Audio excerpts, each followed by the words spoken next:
something that I love to do. So if I want to do it with just the microphone, just like no music, just microphone talking, like how about? You can do that.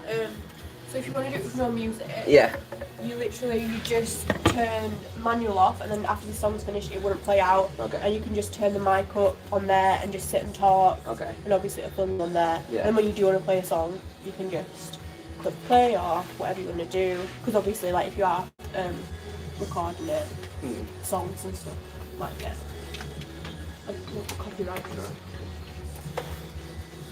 So after this song, if you want it to just go straight to, like, just the microphone, how would you do that? So you have to turn the microphone up on there. Okay. So you'd press off. I'm not the best person to do this because I know the person else do it for me. So that's mic one. You unclick the mute button, and it would go up, and then you can literally either. I don't know what this song is. That sounds gross. You can either literally press manual or what's the fader thing to turn down radio DJ altogether if you want to talk? That's that one that is not little bread. That one. Yeah. That one, yeah. So you just turn it all the way down. Turn it all the way down, and yeah. then put the mic. Just press that button to put the mic So I on. turn that one down now. You just pull it slide it all the way down, and then put yourself up. Yeah. That one. Yeah. So just pull that down so it's in between the white, and then see the button next to the red light. Yeah. That one. Yeah. Okay. There you go. Okay. Perfect.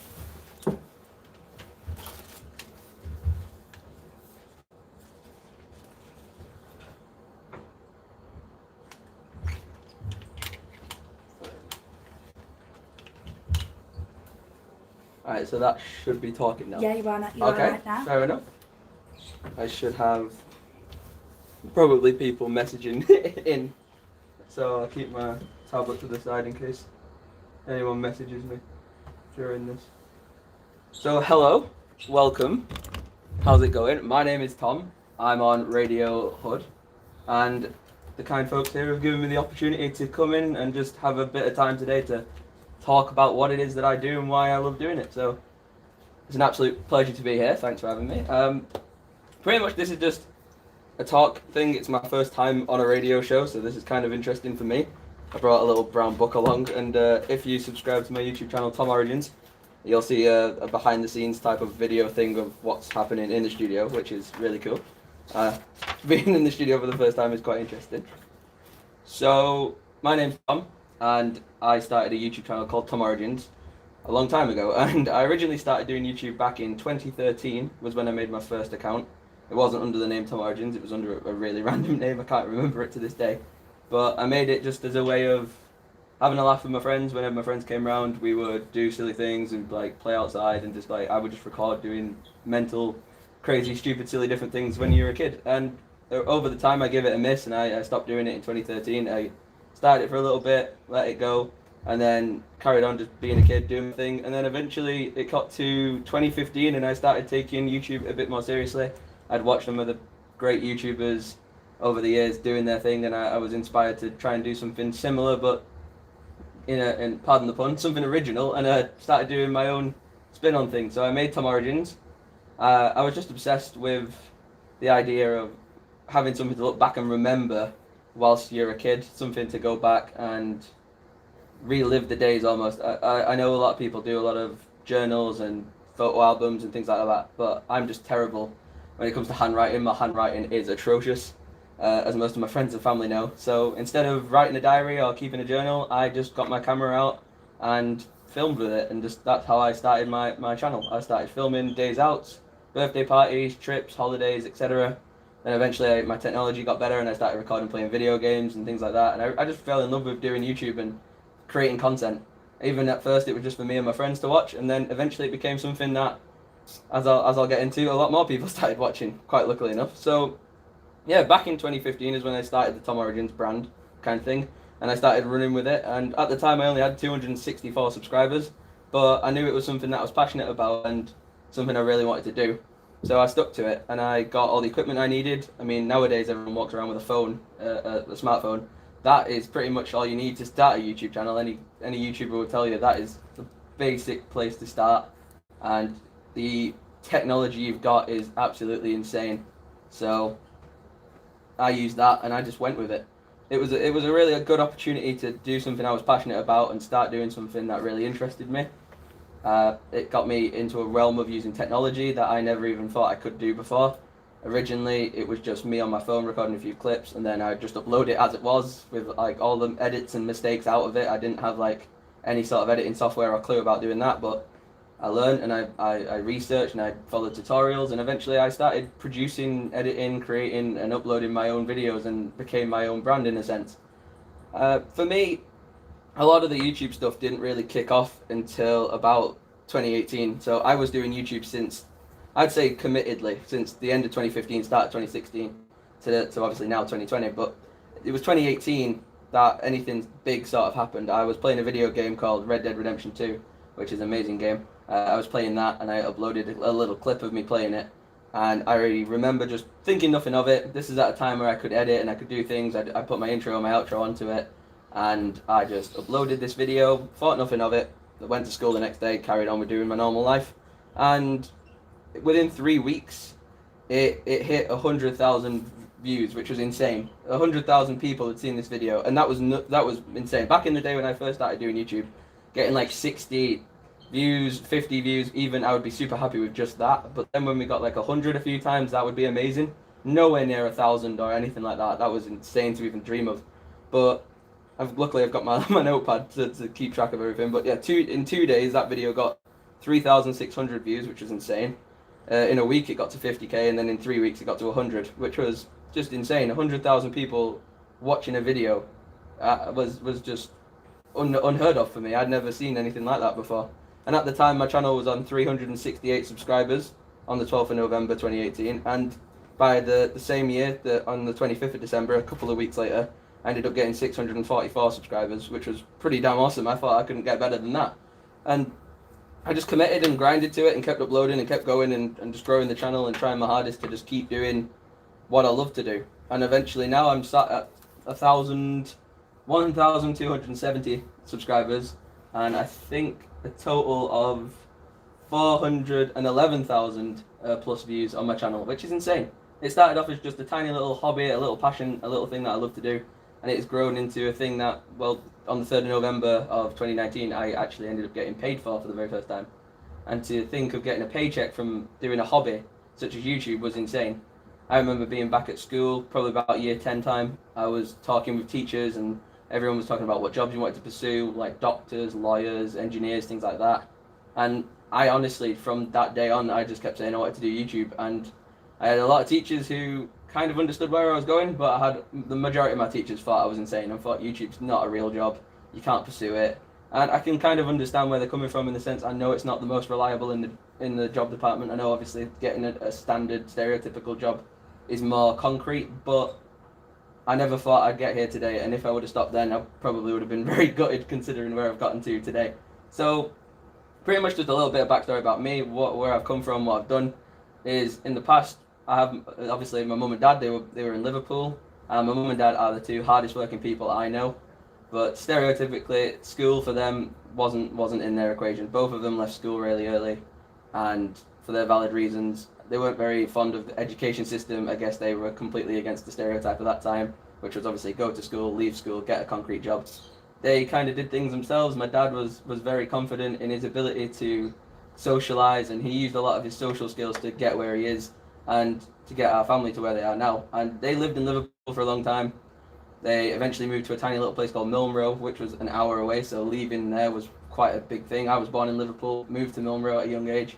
My sister did loads of show jumping, but my family weren't very educational. They were more practical, social, and that's how they kind of grew their community, their job, and that's how they kind of achieved their goals in life. So I definitely inherited a lot of that from them. I was never the brightest kid at school, but with my mum and dad obviously not having a big time at school, they wanted me to prioritise my education, so I prioritised education. I wasn't the best, but I tried my best, and I just grinded and grafted at the things I liked. Things I didn't like, I always asked about and always got help for. I'm a big believer if I don't understand how something works or how to understand something, I want to ask whoever is knowledgeable in that field, so then I can learn more and adapt and type of learn more from them. Similar to when I do YouTube, I'm no shame of looking at bigger YouTubers to see what technology they use, editing styles, music choices. so I can learn and adapt from them and kind of grow, not copy them, but just like adapt and use them as an inspiration to kind of boost myself. But YouTube has gotten an amazing credit where it's due, and a lot of times it gets a bad name for the idiots who are on there. And a lot of the time nowadays, when you see people who start YouTube, the two main reasons they start doing it is for money, for houses, to be the richest and famous people in the world. And it's really weird to see that, because when I was first watching YouTube, when it first came out, the people on there, they knew they couldn't make money from it. They were only doing it because they loved it. It was a hobby and a passion for them. And I was more in that generation of things. I wasn't in the generation of like, go and do something stupid online, become super famous and rich. And it's kind of like, which one is worth having that legacy? The people who I've watched growing up over YouTube have been people who've kind of like grown their career and then they've plummeted because they didn't go in with the right intentions. I've had friends similar to me when I was in school, when they saw me having a YouTube channel. Some of the kids would bully me for it, and some of the kids would kind of try and do their own. And a lot of the time when things weren't going well for them, when they didn't get views or things like that, they just gave up and they just didn't want to do it anymore. But I've had on YouTube some of the best moments and some of the worst moments. I've had some of the greatest interactions. As I say, now with having 1,000 subscribers, it's insane. I've got analytics for my channel that it's in 23 different countries. Half of them I can't even pronounce. I was never that good at geography at school. But they're amazing. To think that there's people worldwide who are like listening in, tuning in, watching the content that I love making is mind-blowing. And what started off as a little tiny pipe dream has now become something where I really, really would love to progress it and grow with it and kind of help people understand and learn how it works. I don't know if I'd ever get to be a YouTuber full-time. That is the goal. But I know that it's not going to happen overnight, and I know that it's going to require a lot of grafting and a lot of continuation and consistency. So I'm willing to do it, and it's nice to see that my mum and dad have come around to the idea. At first, when I told them I wanted to be a YouTuber and do this YouTube content creating stuff, they thought I was nuts. But I took them to conventions, I took them to interviews, meetings, and things like that, and showed them a little bit about the online world. And they were really surprised by what I've achieved at such a young age, and so was I. I mean, it was amazing to think that I turned this tiny little passion of mine into this huge, like, potential career. And the main message of anything that I try to preach on that channel is, if you have got an idea to do something, not even if it's like YouTube related, but like anything, Instagram, Twitter, if you think you can do like good arts and crafts, good music, just because you see other professionals doing it doesn't mean you guys shouldn't do it. You should definitely try and get involved in some way, and just be prepared, because YouTube is full of people just trying to grind and graft and try and get to where they want to be. Sometimes you can find very critical people, and it's very important to learn how to manage that. I mean, I had to do that. I was getting involved, especially starting YouTube at such a young age at high school level.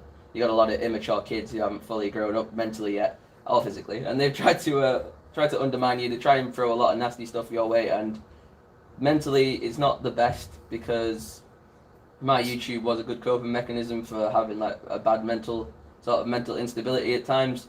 I mean, nothing worse in life of when someone's down and like in a really dark, depressed sort of scenario, knowing that even if you've got the best family in the world, the best group of friends, they can't really help you. You're just in a mental state and you need to find something to get yourself out of it. And I was in that position. I was a geography trip to Iceland where I felt probably the lowest I'd ever felt. I was on this geography trip to Iceland with my school, and we were just going around Iceland. It was GCSE geography, and it was a cool field trip, and I saw all these beautiful things around Iceland, and I'd definitely love to go back to Reykjavik and explore more around Iceland. But I was at such a low point in Iceland, walking around and feeling like it was so weird to think you can look at such a beautiful landscape and such of like amazing things to see and do, and yet feel so down and deep in yourself. But I took my camera and I filmed, and I have a series to look back on when I came home. I had a series to look back on for my time in Iceland, and on that trip in Iceland, I met a very important person who went on to play a very huge part of my life. She was this girl who sat next to me on this coach. We listened to Taylor Swift, Katy Perry, all these different songs I'd never really listened to before her, and we really got into this like sort of nice vibe and this nice connection with one another. And it was so weird that everything, as it was all dark and cloudy, started getting a little bit clearer, and everything started feeling a bit different. And it was kind of like, if I'm having a bad day, I can't do anything about that, but I want to show this person that I'm having a good day for them. And that's kind of the mentality I got into. And the YouTube helped me do that. I have friends who have been at highs and lows, and they've dealt with things in different ways, with like partying and alcohol and things like that. and kind of trying to just make themselves numb to it. But I kind of liked it how I could switch off after a really rough day, just switch off completely by getting on my laptop, editing some clips, filming some stuff that made me passionate and interested, and that's kind of why and how I'm still rocking around today doing what I love. It's because I found a really, really low point, and I found the right people in my life and the right passion to pursue to kind of get myself over that. And I'm a huge advocate for that on my channel. I've had contacts and information with people who've emailed me and DM'd me about them at their lowest points, and they said I'd slapped on one of your videos and I watched it, and it made me just forget about everything, and I got dead cheered up, and I was proper motivated and happy for the rest of the day. And to hear that from someone who lives in your own country, who's like your best friend, or to hear someone say that who's halfway across the world, is pretty crazy at a young age, at 19. It's hard to like wrap your head around that. And as I say, I am only 19. I've only done this thing for about 5 years, on and off, with GCSEs and A-levels, having to take breaks for them. But it is something I definitely want to pursue, something I recommend you guys get involved in. I do a lot of stuff, a lot of charitable streams, a lot of charitable activities through the YouTubes. I have a good video where I dyed my hair blue for JDRF diabetes charity. My best friend got diagnosed with diabetes when we were kids, and I raised a bit of money, and we went up me and my friend Ross and my mum, we dragged my mum up to this amazing mountain up in Wales, and we just went up it, and I had dyed blue hair. We did this massive expedition, we raised loads of money, and it was a really good cause, and I'm glad I could look back at the video and watch that and then get the same enjoyment out of it as I was on the day enjoying it. I can go back and relive it, and that's the main reason why I love doing what I do. I love having moments shared with people, and then a week later, if it gets foggy in your head and you're like, oh, I can't quite remember it, you can always go back and watch something you've done in the past. It's like a really nice way to keep connected to all the amazing things you've done and to look forward to things. I've got a nice community growing now on the channel where I can tease people and excite people with ideas about future projects and like future trips and get them excited and build up this big community aspect of things. But it's just all to do with finding what you're passionate about and applying everything you can into it, learning about it, understanding it, taking it as it comes, and when it's tough, because it will get tough, don't let it get on top of you. Focus on the passion and the hobby that you're interested in and use it to motivate you to get you through a hard time. But I've absolutely loved doing this, and it's something that I will always love to do, and it's something that I can't wait to progress through and constantly keep evolving it and growing it over the periods of time. Working with brands and stuff is something that is now on the doorstep for me, because it's a weird thing when you start YouTube. Before you get to 1,000, you can't achieve pretty much anything statistically. So you can start a YouTube channel tomorrow and start uploading to it, and you can get a few hundred people to subscribe to it, friends and families, and you can just do it as a passion and just do it for fun. But YouTube doesn't start paying attention, like the actual company YouTube doesn't start paying attention to you until you reach a certain point. At the time for me, it was 1,000 subscribers and over 60,000 hours of views. So for me, my Red Dead viral video that helped me boost was the 60,000 views, and I gained a big chunk of subscribers, and then I had to just keep promoting my channel over and over again on all forms of different social medias to help me get to 1,000. I got to 1,000 on the 3rd of November 2019, and that's when I got an email from YouTube themselves, the company, saying, we've seen your channel, you've reached our boundaries that we've set for you. We would love you to be a verified partner, which is a status that you unlock once you get to 1,000 subscribers, and you tick off all the boxes they want you to tick off. Then they do like a big background check about you and on your online presence. So it's really important that if you want to succeed online, you don't have a bad or a negative online footprint. If you did anything or said anything, that they can then pin down later down the line and see that, oh, this person said this about this particular group of people, etc., and you're negative online, it can definitely tarnish and damage your online career, especially, and sometimes your real world career. So it's super important to have a really positive online footprint and leave a good online trail of just positivity, and not like overly positive, and like don't pretend it if you're not that. Like if you're not charitable, then that's fine, you've got things to do. Don't like sell yourself for being something you're not. Just be you, and just if you've got any negativity, don't say it online, because it is permanently there forever and people will find it.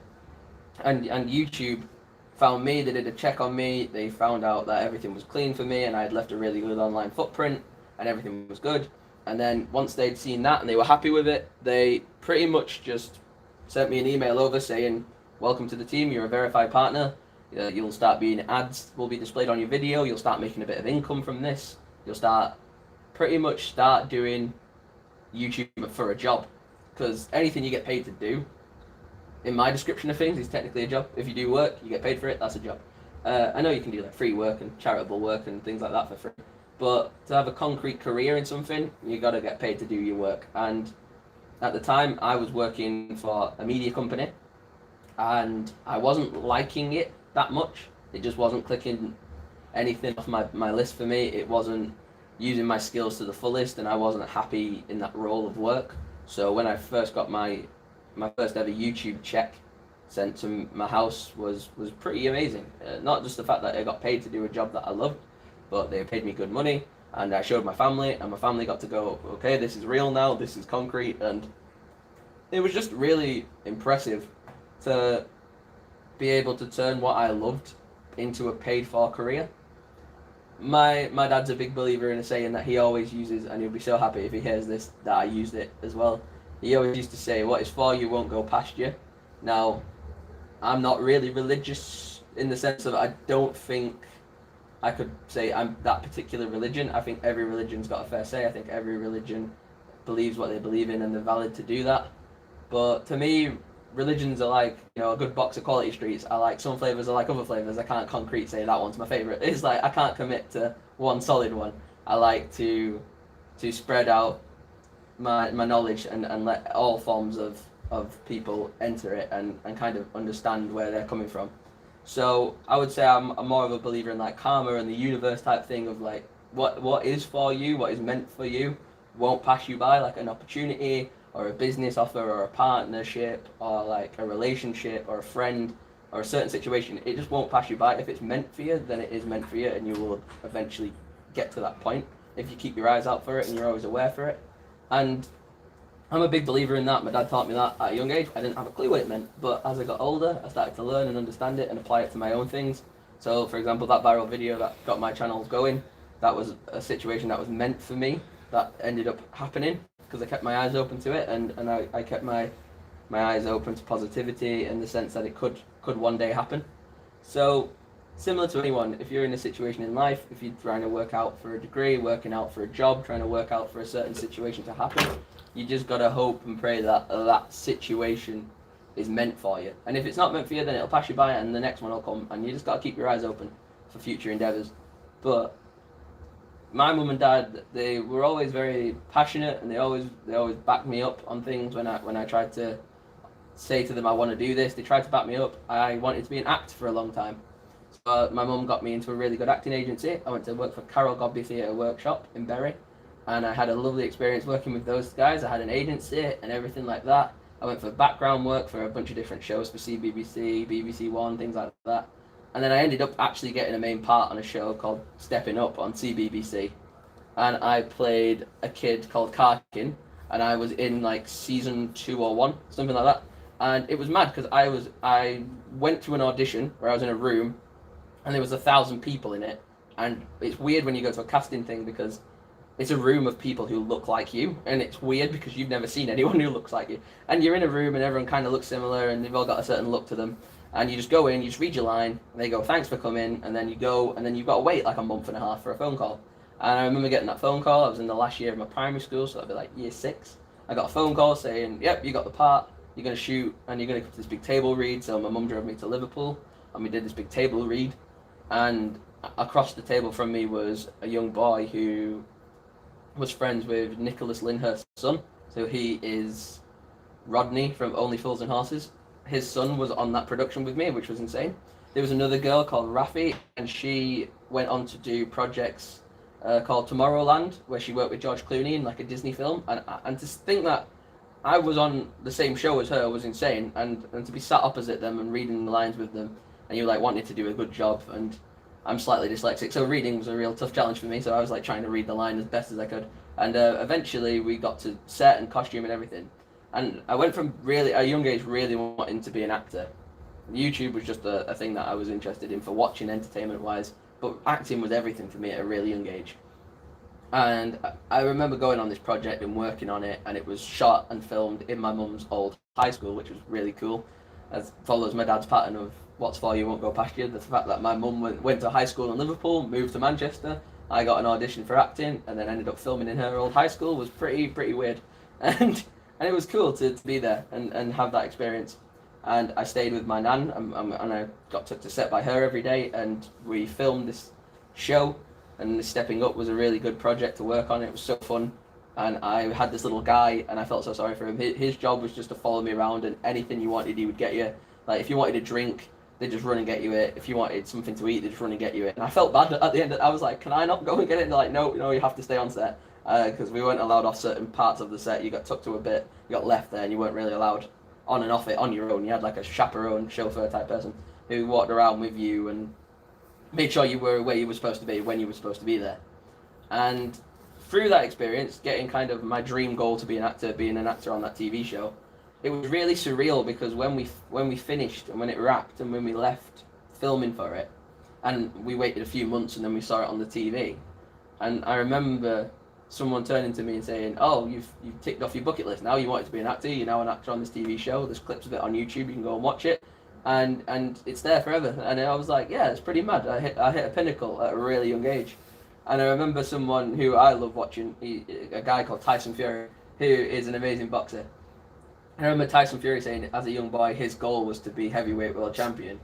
He became the heavyweight world champion. He beat Klitschko, became heavyweight world champion at such a young age.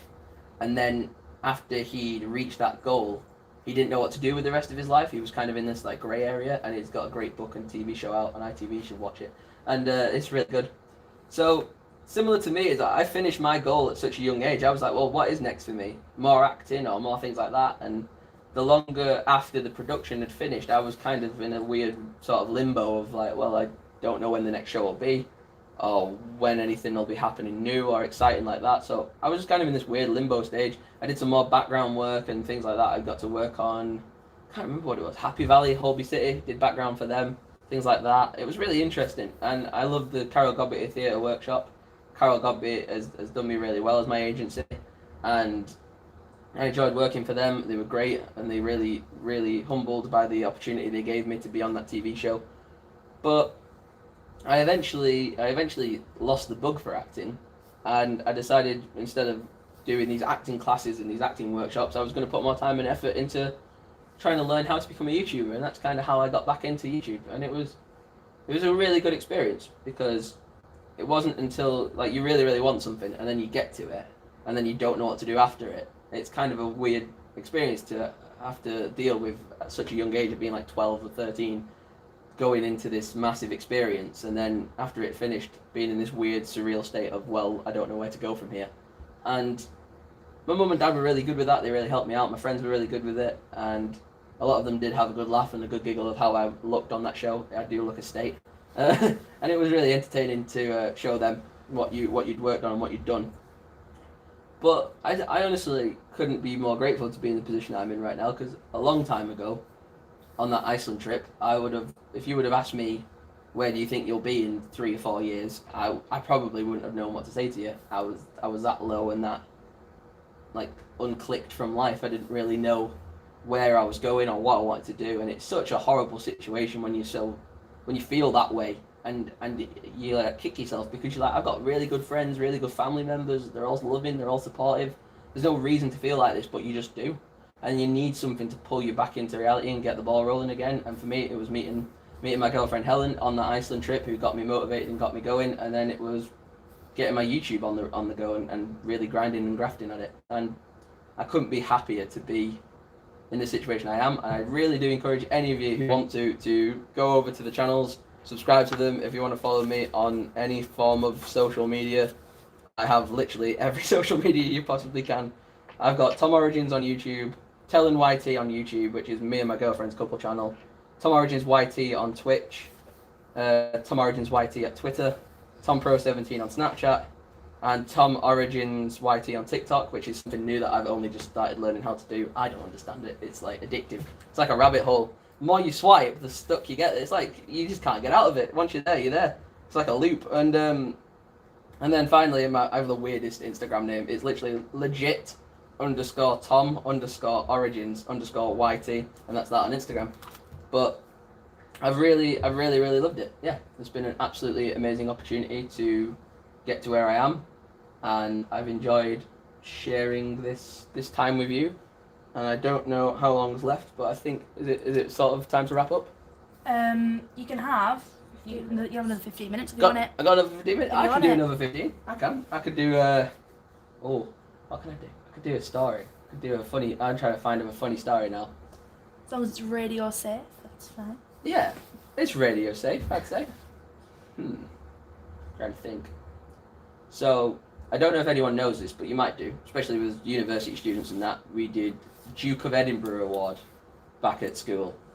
And I'm not the most physical of people, I will hold my hand up and admit that.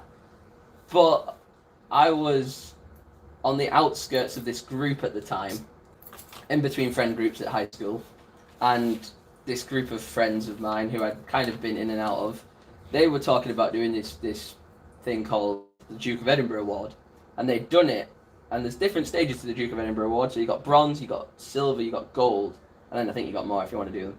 But yeah, bronze, silver and gold, and they'd done bronze, and then the same people from bronze, some of them abandoned the group and didn't want to do it, so this group had a person to fill, so they were looking and scouting around for a new person, and it was D&V Silver, and you could go to do D&V Silver without doing Bronze. Bronze was kind of like a test run. If you liked it, you could continue it, but you didn't have to do it to do the others. Silver and Gold are the main two. So I had heard about this, but never really looked into it too much. And this group had said, oh, we're missing a person. We need to get someone in to be on our team for Silver D&V. And I was like, yeah, sure. I've never heard of D&V. I said to them, what have I got to expect? And they were like, well, it's just like backpacking with your friends, and you go for a bit of a walk, and then you camp in this tent, and yeah, it's just like a nice little backpacking weekend. And I'd watch Bear Grylls and things like that, so I thought, I could hack this, I could do this, and I thought, give it a go. I've never camped before. It'd be something to tick off my bucket list. And I was wrong. I was so wrong, because I ended up going on it, and we ended up walking to this car park from the coach to the car park, and I was sweating at the time of just walking from off the coach to the car park, which was about 12 steps or something. So I was just had this massive bag on my back. I was absolutely dripping in sweat, and I was like, well, that was a good walk. Where do we pitch the tent? And they were like, no, here's a map. And I was like, whoa, if this isn't Google Maps, I don't know what I'm looking at. I was looking at just a bunch of squiggly lines and patterns and stuff on this flimsy little piece of paper. And they were like, right, we're here, and we need to meet you here. And I was like, but if you're here now and we're here now, why can't we just camp? And they're like, nope, we got to walk. You got to get to this goal. Here's where we'll meet you. We'll see you here at this checkpoint. And then we'll discuss what happens from then. So I get my bag on, we're walking through these fields, all this greenery. Like people on the motorway, if you're on the motorway, you're driving through England, you'd be looking around going, oh, look at those beautiful fields, look at those beautiful hills. They're not that beautiful when you're walking through them, up to your knees in mud with a bag that weighs twice the size of you.